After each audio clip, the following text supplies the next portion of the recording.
반갑습니다. 산골의 아침입니다. 오늘 말씀 에베소서 4장 11절 12절 말씀입니다. 그가 어떤 사람은 사도로, 어떤 사람은 선지자로, 어떤 사람은 복음 전하는 자로, 어떤 사람은 목사와 교사로 삼으셨으니 이는 성도를 온전하게 하여 봉사의 일을 하게 하며 그리스도의 몸을 세우려 하심이라. 아멘. 자, 오늘은 두 가지를 살펴보려고 합니다. 하나는 오중직임이 모든 성도를 위한 것인가, 또 하나는 오중직임과 함께 묶이는 은사는 어떤 것인가 하는 것입니다. 자, 여기서 오중직임에 대해서 어떤 분들은 이제 인정하고 그 부분을 개발해야 된다는 분들 중에는 모든 성도를 다 오중직임으로 분류하는 그런 식으로 사역을 하시는 분도 계시더라고요. 그런데 오늘 성경 말씀을 보시면 12절에 이는 성도를 온전하게 하여 봉사의 일을 하게 하며 그리스도의 몸을 세우려 하심이라. 자, 성도를 온전하게 하기 위해서니까 오중직임과 성도가 일단 구분이 되어 있는 걸 볼 수 있습니다. 물론 그렇다고 해서 오중직임을 받은 사람도 성도이기 때문에 서로 또 온전하게 한다 하면은 같이 묶여서 모든 성도를 위한 것이다 이렇게 볼 수 있는 관점도 있습니다.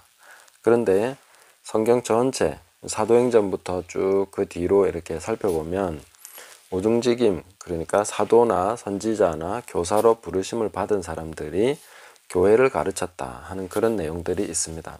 그리고 선지자가 따로 세워져서 또 활동하고 사역하는 모습도 보여주고 있고 이런 내용들이 있기 때문에 일단 분리된다기보단 구분은 된다 이렇게 볼 수 있겠습니다. 그리고 이 순회하는 사역을 하는 사도들이 많이 있었고, 그래서 에베소 교회 같은 경우는 거짓 사도들을 분별해내는 그런 내용들이 있지 않습니까? 사도들이 많기 때문에 거짓 사도를 분별해서 그 사람들의 거짓된 것, 잘못된 것을 밝혀내고 그렇게 했던 교회가 에베소 교회였죠. 그러니까 일단 성도와 오중직임을 받은 사람들은 구분이 된다 이렇게 볼 수 있습니다. 그러나 그냥 뚜렷한 구분으로만 끝나는 것이 아니라 오중직임 받은 사람은 특별한 사람이야 이렇게 끝나는 것은 결코 아니다 하는 것입니다. 왜냐하면은 예수님께서 모든 오중직임의 원천이십니다. 예수님은 우리를 향해서 나를 따르라 그렇게 말씀하셨습니다. 그러니까 오중직임이라는 것은 예수님을 따르는 모든 사람들이 예수님으로부터 받는 그런 직임이기 때문에 예수님을 따르는 모든 사람들은 이 직임의 어떤 한 분류로 이 한 흐름으로 같이 가고 있다 이렇게 볼 수가 있겠습니다. 예수님은 삼중직을 가졌다 이렇게 보통 얘기를 하죠. 왕과 제사장과 선지자, 구약의 기름 부음 받는 삼중직을 예수님이 다 가지고 이 땅에서 그렇게 사역을 하셨다라고 말씀하고 있습니다. 그리고 예수님께서는 그 삼중직을 다 녹여서 이제 신약의 사도와 선지자와 목사와 교사와 복음 전하는 자로 쭉 이렇게 5가지 직임으로 풀어서 다시 세우셨습니다. 신약에 맞게 예수님께서 새롭게 세우셨다 이렇게 보면 되겠습니다.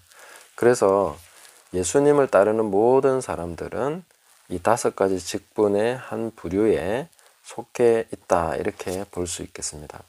그러면 제일 처음부터 예수님을 믿을 때에 또 초기에 신앙생활 할 때에 잘 한번 생각해 보시기 바랍니다.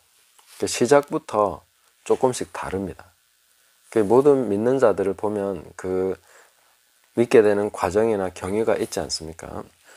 저 같은 경우는 처음부터 믿을 때부터 조금 교사적인 그런 내용들이 많았습니다. 제가 성경을 읽으면서 또 영접을 하고 그때부터 막 성경 공부나 이런 거에 관심을 많이 가졌고 계속 누군가를 가르쳐야 된다는 부담 같은 것이 있었기 때문에 알지 못하기 때문에 알아야 되겠다는 그런 쪽으로 계속 많은 그 부담을 가지고 지내왔던 시간들입니다. 또 어떤 분들은 예수님을 믿으면서 내가 복음을 전해야지, 다른 지옥 가지 못하게 사람들에게 복음을 전해야 되겠다, 이런 부분에 처음부터 굉장한 관심과 열정이 있는 분들이 있습니다. 또 어떤 분들은 믿으면서 뭔가 이렇게 제대로 되지 않은 것들이나 이런 것들을 고쳐야 되겠다는 생각, 그런 부분은 좀 되게 선지자죠. 그런 쪽으로 관심이 많은 분들이 있습니다. 선지자적인 분들은 또 잘못되면 이제 냉소적이고 비판적으로 나가서 겉도는 경우들도 생기게 되고 그렇게 되는 경우들이 많겠죠. 그리고 목사의 부르심 쪽인 사람들은 어쨌든 친교와 서로 이렇게 알아가고 뭔가 이렇게 화목하고 챙겨주고 이런 거에 관심이 많죠. 그래서 사도적인 분들은 이제 뭔가 새롭게 개척해 나가고 돌파해 나가고 이대로는 안 돼. 뭔가 달라져야 돼. 뭐 이러면서 이제 새로운 시도를 하게 되고 이런 것들을 많이 하게 되죠. 그러니까 오중직임에 따라서 우리는 다 그런 성격들을 가지고 있습니다. 그 일종의 잠재력으로서 가지고 있다는 것이죠. 그런 것이 이제 점점점 뚜렷하게 성장해 갔을 때에 어느 시점에서 하나님께 쓰임받는 단계로 들어가게 되면 그 오중직임의 특징들이 좀 더 뚜렷하게 나타나게 된다. 이렇게 볼 수가 있겠습니다. 그럼 나는 어디에 속했을까? 어떤 분들은 이제 기도하면서 이렇게 손가락에 떨리는 것을 보고 엄지손가락이면 사도, 이 손가락이면 이제 선지자, 그 다음에 뭐죠, 이게? 목사, 교사, 복음 전도자 이런 식으로 이제 나누어 가지고 손가락의 떨림으로 구분하는 분도 계십니다. 그런 분들은 또 그렇게 받아서 뭐 도와준다면은 너무 애매하고 난 잘 모르겠다 하는 분들이 있으면 이제 그렇게도 구분할 수 있겠지만 되게 조금 전에 말씀드린 것처럼 성격의 차이가 뚜렷하기 때문에 자기가 어디에 관심이 있는가, 내가 신앙생활 하면서도 관심 있는 분야가 있지 않겠습니까? 그 진리가 뭐냐, 정말 성경을 더 알고 싶고 막 연구해야 되겠고 막 그런 데 관심이 많은 분들은 좀 교사 쪽이겠죠. 뭐 다른 부분들은 앞서서 제가 말씀드린 것과 좀 대조해 보시면 되겠습니다. 그리고 다음번에는 이 부분을 자세하게 풀어 가지고 성경과 실제를 조금 대조하면서 오중직임이 나에게는 어디일까, 나는 어떤 오중직임의 부르심이 있을까, 이런 부분을 좀 어느 정도 찾아볼 수 있도록 그렇게 도움될 수 있는 그런 내용으로 한번 영상을 만들어 보겠습니다. 오늘은 오중직임과 함께 묶일 수 있는 은사, 그러니까 성령께서는 은사를 주시고 예수님께서는 직임을 세워주시는데 예수님을 따르는 사람들을 성령께서는 이 은사로서 도와주시고 또 은사적인 부분들로서 계속 이렇게 훈련시키시고 성장시키셔서 이 직임을 감당할 수 있도록 해주신다는 것이죠. 그런 식으로 작용하고 있습니다. 그러면 고린도전서 12장 8절부터 11절에 쭉 은사들이 나오는데 각각의 은사들이 이 오중직임과 어떤 연관성이 있을까 하는 것을 한번 살펴보겠습니다. 자, 8절부터 보시면 어떤 사람에게는 성령으로 말미암아 지혜의 말씀을, 어떤 사람에게는 같은 성령을 따라 지식의 말씀을, 다른 사람에게는 같은 성령으로 믿음을, 어떤 사람에게는 한 성령으로 병 고치는 은사를, 어떤 사람에게는 능력 행함을, 어떤 사람에게는 예언함을, 어떤 사람에게는 영들 분별함을, 다른 사람에게는 각종 방언 말함을, 어떤 사람에게는 방언들 통역함을 주시나니 이 모든 일은 같은 한 성령이 행하사 그의 뜻대로 각 사람에게 나누어 주시는 것이니라. 아멘. 자, 성령께서는 은사들을 다양하게 풀어서 각 사람에게 그 뜻대로 나누어 주시는데 성령이 뜻대로 나누어 주신다는 것은 성령이 마음대로 하신다 이런다기보다는 삼위일체 하나님과의 조화 속에서 그 일치된 그런 합의 속에서 주어지는 것이겠죠. 성령님 따로, 예수님 따로, 아버지 따로 이렇게 하시는 거 아니죠. 그러니까 성삼위 하나님은 한 사람을 세워가심에 있어서 이 똑같은 마음을 가지고 계십니다.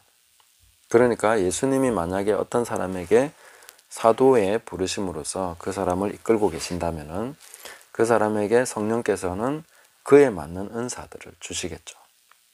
그리고 아버지께서는 그 준비되는 과정을 따라서 그에 맞는 사역으로 이끌고 가시는 것이죠.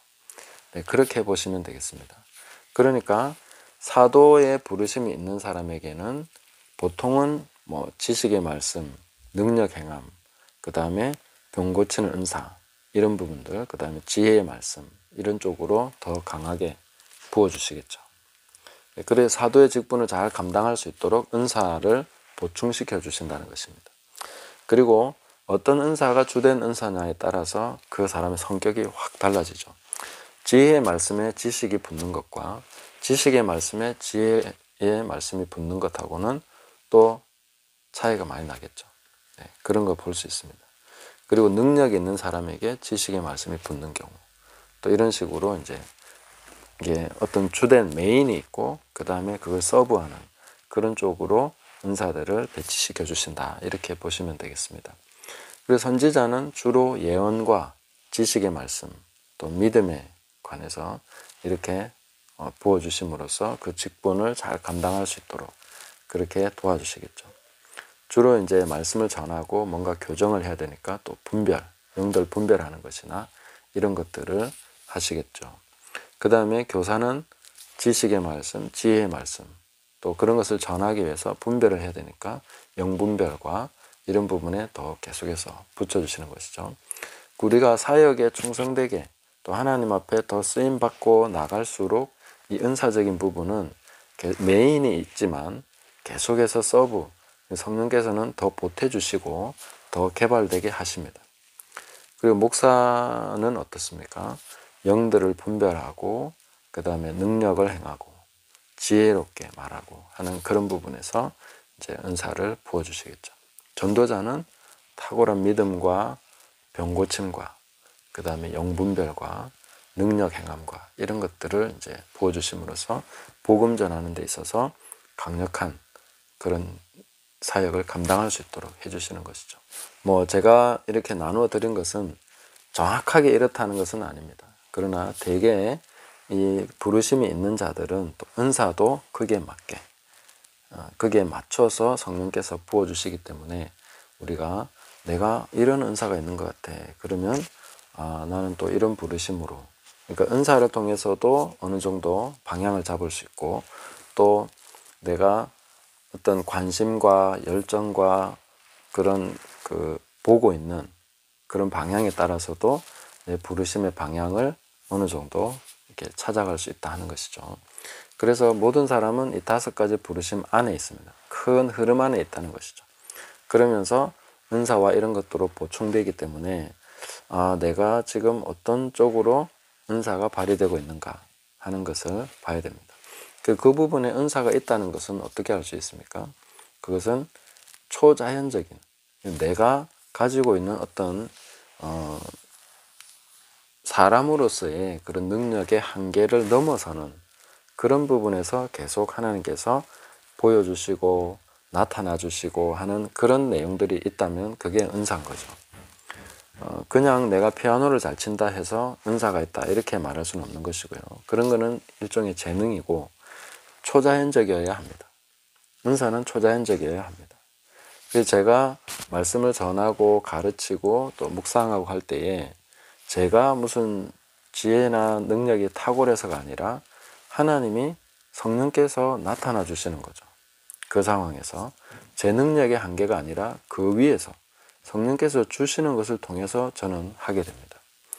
그러나 그게 나하고 아무 상관이 없는 것은 아닙니다. 그런 식으로 성령께서 계속 해 나가시니까 나는 이런 쪽이구나 하고 제가 계속해서 확인하면서 가는 것입니다. 뭐 이런 것이 어떻게 많이 나타나거나 그렇지 않을 때조차도 저는 그 분야에 계속 관심이 있었고 그쪽으로 계속 해 나갔습니다. 살펴보면 내가 어떤 분야인가 하는 것을 찾기는 그리 어렵지 않으리라고 생각합니다. 다만 이제 선지자적인 그런 분들은 교회 바깥에 있을 가능성이 많습니다. 안에 있기 너무 힘드니까 너무 많이 이렇게 그런 게 보이고 뜯어고치고 싶고 지적하고 싶고 이런 내용들이 있었을 거니까 그게 다듬어지지 않으면 빗나가게 되는 것이죠. 이것도 하나의 주제로서 나중에 얘기하겠지만 자기의 부르심이 있는데 거기에 만족하지 않고 다른 것에 자꾸 관심 있는 분이 있습니다. 딴 게 더 멋져 보이고 다른 게 더 좋아 보이는 거죠. 네. 그런 거는 다 있습니다. 저도 제가 이렇게 가르치고 하는 걸 좋아하지만 또 감사하고 기쁘게 하지만 나도 복음을 잘 전할 수 있으면 좋겠다. 사람들을 전도해서 좀 예수님 믿게 하고 이런 거 잘할 수 있으면 좋겠다. 거기에 굉장히 사모하는 마음이 있었습니다. 근데 계속 많이 해봤지만 그게 저의 부르심하고는 좀 안 맞다는 생각을 했습니다. 물론 누구나 복음 전할 수 있습니다. 또 전해야죠. 교사라고 복음 안 전해야 된다 이런 거 아닙니다. 선지자라고 복음 전하지 않아야 된다 그런 거 아닙니다. 모두가 복음은 전해야 되고 모두는 다 그렇게 해야 되지만 자기를 불러주신 그 부르심이 뭔가 하는 것은 항상 확인하고 그걸 중심으로 해서 살아가는 게 필요하겠죠.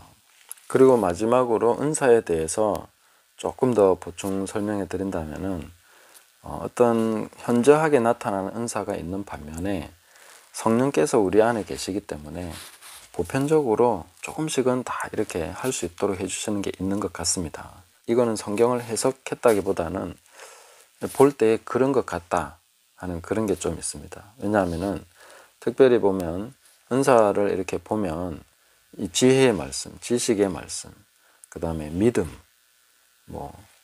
병 고치는 은사, 능력 행함 이런 특히나 예언이나 방언 같은 경우는 굉장히 보편적으로 보여주시는 그런 은사고 또 믿음의 은사가 없다고 해서 믿음이 전혀 없는 거 아니죠. 그리고 지식의 말씀 은사가 없다고 해서 말씀을 깨닫지 못하는 것은 또 아닙니다. 그리고 지혜의 말씀이 없다고 해서 지혜가 없는 거 아니고 그렇기 때문에 이 성령께서 각 사람에게 현저하게 주시는 은사가 있지만 조금씩은 다 나눠주심으로써 우리가 그리스도인으로서 살아가기에 부족하지 않도록 그렇게 해주시고 그리고 특별히 부르심을 따라갈 수 있도록 현저하게 나타나 주시는 은사가 있다 이렇게 보시면 되겠습니다. 그러니까 보편적으로 조금씩은 다 그리스도 안에 산 토양처럼 그렇게 주신 은사들이 있고 기본적으로 조금씩은 다 이렇게 주신다는 것이죠. 살아갈 수 있는 그런 균형 잡힌 삶을 살아갈 수 있도록 주시는 것이고 그 외에 아주 현저하게 특별하게 그 사람에게 주셔서 행하는 그런 은사가 있는 것 같다. 이거는 제 짐작이고 성경 정확한 해석은 아닙니다. 그러나 되게 그게 맞는 것 같다 이렇게 생각이 듭니다. 그래서 사도 바울이 말씀하신 대로 신령한 것에 대해서 우리가 무지하면 안 되겠죠. 모르면 안 되겠습니다. 이런 부분에 대해서 좀 알고 그리고 잘 활용을 하면 얼마나 신앙생활이 흥미롭고 활기차게 그렇게 진행될 수 있겠습니까? 이런 것들을 다 묻어버리고 전부 다 그냥 사장시켜버린 다음에 그냥 성경만 들고 교리와 이런 걸 따라라 이렇게만 얘기했을 때 얼마나 그게 딱딱하고 몸이 건조해집니까? 이런 성령의 은사와 예수님의 부르심과 아버지의 사역과 이런 것들이 같이 어우러져서 함께 풍성하게 서로가 서로를 섬기고 서로가 서로에게 어떤 모델이 되어주고 하는 이런 내용들이 계속 있어줘야 되는 것이죠. 연락하고 상합하고 서로 공급함으로써 자라가는 것이죠. 그렇게 해나가도록 그리스도께서 몸을 그렇게 세워주셨다 하는 것을 꼭 기억하시고 우리가 예수님을 계속 따르다 보면 이거는 자연스럽게 나타날 수밖에 없습니다. 주님께서 나를 따르라. 내가 너희로 사람 낚는 어부가 되게 하리라 하신 것처럼 우리의 삶을 향해서 그 목표와 목적을 가지고 계십니다. 이미 우리 DNA 속에 그게 다 심겨져 있습니다.